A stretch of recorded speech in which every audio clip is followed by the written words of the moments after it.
સુરત શહેરના ring road ખાતે આવેલ ટ્રાફિક શાખા દ્વારા ટેમ્પો અને રિક્ષા ચાલકોને કાયદા વ્યવસ્થાની સલાહ આપવામાં આવી, જેમાં ટ્રાફિક પીઆઈ એમબી ઝાલાએ ટેમ્પો રિક્ષા ચાલક સહિત વાહન ચાલકોને કાયદા વિશેની જાણકારી આપી હતી.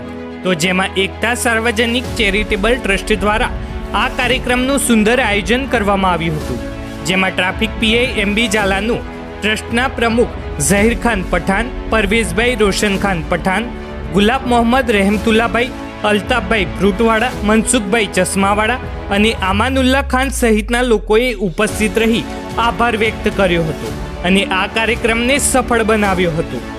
રિપોર્ટર ઇરફાન શેખ, સુરત.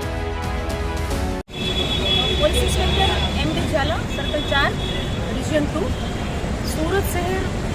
માનનીય કમિશનર સાહેબ શ્રીના હુકમ મુજબ અને તેમના માર્ગદર્શન મુજબ સુરત શહેરમાં હાલ હંમેશને માટે જે ટ્રાફિક ઝુંબેશ ચાલી રહી છે તેમાં સાહેબશ્રીના માર્ગદર્શન અને પ્રોત્સાહનથી સુરત શહેરના ટ્રાફિક નિયમન વધુ સુવ્યવસ્થિત બને, લોકોની ટ્રાફિકની સમસ્યા છે બહુ વહેલાસર નિકાલ આવે તે માટે સાહેબના સૂચન મુજબ અત્યારે તમામ પોલીસ અધિકારીઓ પ્રયત્નશીલ છે. તે મુજબ ટ્રાફિક અવેરનેસના કાર્યક્રમો, તે ઉપરાંત સિગ્નલ્સના જે બંધ છે સિગ્નલ્સ ચાલુ કરાવવાના અને ટ્રાફિક એન્ફોર્સમેન્ટની કામગીરી દરેક જગ્યાએ થઈ રહી છે. અને એનો અલ્ટિમેટ ગોલ એ છે કે સુરત જ્યારે સ્વચ્છતામાં નંબર 1 ઉપર આવ્યું છે તો સુરત ટ્રાફિક નિયમનમાં અને ટ્રાફિક અવેરનેસમાં પણ નંબર 1 આવે અને લોકોની સુખાકારીમાં વધારો થાય અને લોકો સમૃદ્ધિ શાંતિથી અને જે શાંતિના હિસાબે સમૃદ્ધિ છે સુરતની હંમેશના માટે જળવાઈ રહે અને લોકો કાયદો વ્યવસ્થા જાળવે. આ સાથે અપીલ પણ અમારી એ જ છે કે ટ્રાફિક નિયમનું લોકો પાલન કરે.